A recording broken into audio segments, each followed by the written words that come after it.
ഇന്ന് നിങ്ങളെ കാണിക്കുന്നത് നോക്കിയേ, മയിലിനെ എത്ര അടുത്താണ് കാണിക്കണേ. ഞങ്ങൾ ഉച്ചയ്ക്ക് വീട്ടിൽ പോയതാണ്. അപ്പോൾ അവിടെ വീടിൻ്റെ അടുത്ത് പറമ്പൊക്കെ ഉണ്ട്. അപ്പോൾ ഇടയ്ക്ക് മയിൽ വരാറുണ്ട്. പിന്നെ കാട്ടുകോഴി, മുളന്തത്ത അവരൊക്കെ വരാറുണ്ട്, അരിപ്രാവ്. അപ്പോൾ അപ്പച്ചൻ ഇങ്ങനെ അരിമണി ഇട്ട് കൊടുക്കും അവർക്ക്, ഉമ്മർത്തിരുന്നിട്ട് ഇങ്ങനെ എറിഞ്ഞു കൊടുക്കും.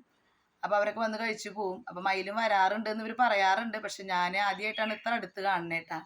കണ്ടപ്പോൾ ഒരു സന്തോഷം. അപ്പോൾ നിങ്ങളായിട്ട് ഷെയർ ചെയ്യാമെന്ന് വെച്ചു. അപ്പോൾ നിങ്ങൾ എൻ്റെ വീഡിയോ സബ്സ്ക്രൈബ് ചെയ്യാനും ലൈക്ക് ചെയ്യാനൊന്നും ഷെയർ ചെയ്യാനൊന്നും മറക്കരുത് കേട്ടാ. ഇത് ആൺമയിലാണ്. ഇതിൻ്റെ കിരീടമൊക്കെ അത് കൊഴിഞ്ഞു പോയിട്ടുണ്ടായിരുന്നു. അപ്പോൾ അതുപോലെ തന്നെ നല്ല നീളമുള്ള തൂവലൊക്കെ ഉണ്ടാവില്ല, അതൊന്നും കാണാനില്ല. അപ്പോൾ അത് പൊഴിഞ്ഞു പോണ സമയമായിരിക്കും ഇപ്പോൾ. പിന്നെ അത് വരികയായിരിക്കും. അപ്പം ഇതിൻ്റെ തുണയായിട്ടാണ് വരിക. അപ്പം പെണ്ണിനെ ഇപ്പോൾ കാണാനില്ല. അപ്പോൾ അത് മുട്ടയിട്ട് ഇരിക്കുകയെന്നാണ് ഇവർ പറയണത്. ഇടയ്ക്കിടയ്ക്ക് കാണാറുള്ളതാണ്. ഞാനിത് കണ്ടിട്ടുണ്ടെങ്കിലും ഇങ്ങനെ ഇത്ര അടുത്ത് നമ്മൾ കാണില്ല, അത് ഓടിപ്പോവുമല്ലോ.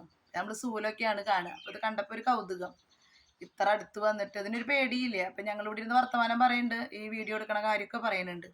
പക്ഷെ അതിന് യാതൊരു വിധ പേടിയില്ല. ഞാൻ ഒരു പ്രാവശ്യം അത് ഇവിടെ വന്ന് കഴിച്ച് പോയിട്ട് കുറച്ചും കൂടി ഇട്ടുകൊടുത്തതാണ്. അപ്പോൾ അത് വീണ്ടും വന്നിട്ട് കഴിക്കണം.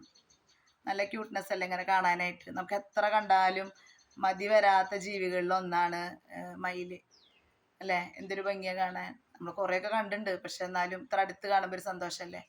അപ്പോൾ നിങ്ങളായിട്ട് പങ്കുവെച്ചതാണ്. അപ്പോൾ ഓക്കെ, താങ്ക് യു.